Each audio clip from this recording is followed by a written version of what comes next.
Yo, day 59, JayDub Cyber. Wow.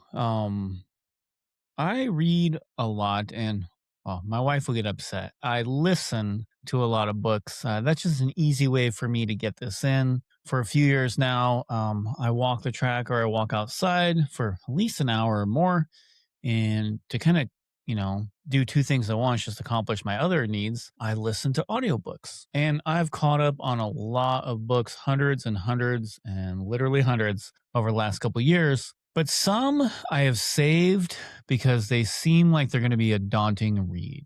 I'll give you my first example here. When I read The Grapes of Wrath, I was not prepared for that book. In listening to that, I feel like it's so hard to listen to and so intense and dramatic. And I was like literally depressed listening to that book and just really down. And just the way he writes is amazing and it just resonates with you and it kind of brings you into that headspace. And so, on the like greatest books of all time, which I research and like look at, one of the ones I had kind of put off was Viktor Frankl's Man's Search for Meaning. And mostly because of the same thing, I need to be prepared emotionally to kind of dig into this. Well, I'm in the middle of reading it now, I'm probably about halfway through, but something struck me in just the introduction part. And it was like it was speaking right to me. And it was just fascinating. So I figured I would share that. That's kind of the topic for today. And that is a quote he said that success, like happiness, cannot be pursued. It must ensue, and it only does so as the unintended side effect of one's personal dedication to a cause greater than oneself. Man, have I found that to be true. And so, outside of the kind of world changing aspects of Viktor Frankl and his book, which again, is amazing, I'll give a review, I think, of it at the end when I finish it.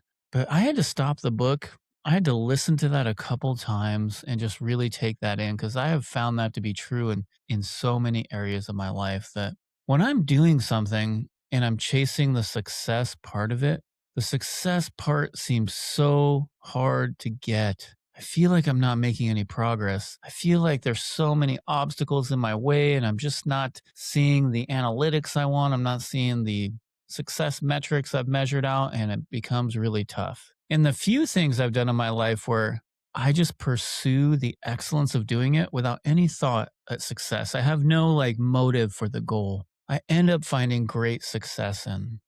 Um, my career, for one, I never chased like money, accolades, any of that stuff. And yet I feel very fortunate enough to say that I've done well as a cybersecurity architect, but none of it was because I chased those things. I literally just set out to do the best job I could do at the job. I was very passionate about it. And those things just came secondarily as I got better and better at them. The same thing with my music career. I just focused on how well I played, how well the songs were written, technique. I'm a saxophone player, so embouchure, tone, long tones, all the basics. That stuff was everything I did.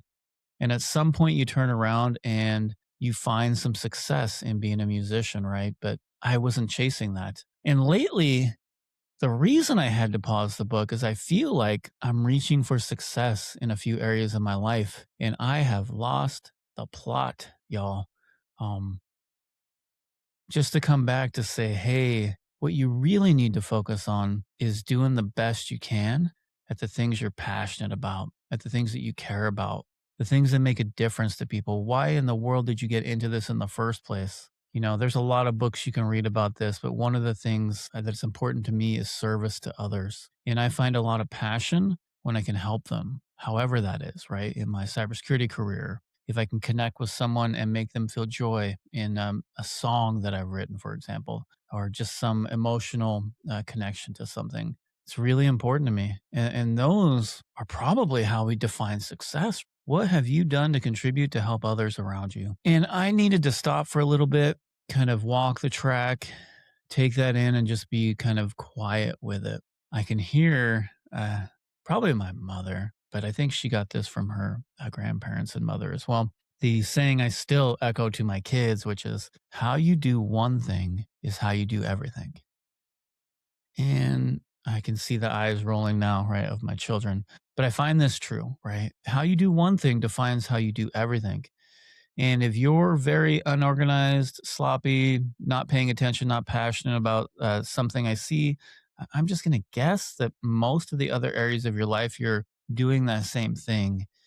And that regardless of what you're doing, we kind of want to shoot for excellence. So I feel like some of the things I've wanted for success sake, and that probably almost guarantees I will not find it. So I need to get back to what drives me, what's passionate about what I like to do, what really speaks to my heart, to my mind, the things I would do even if I didn't get paid for it or no one knew about it. So I'm going to do some soul searching to just kind of dig around and find that out and try to revamp part of my life towards what Viktor Frankl taught us, right? That you cannot pursue success, it just ensues. And it ensues by doing those things every day, little after little, until you turn around and you feel successful. It is, I could also relate that back to my weight loss journey, right? I didn't lose 90 pounds overnight, nor did I do it in 3 months or 6 months or nine.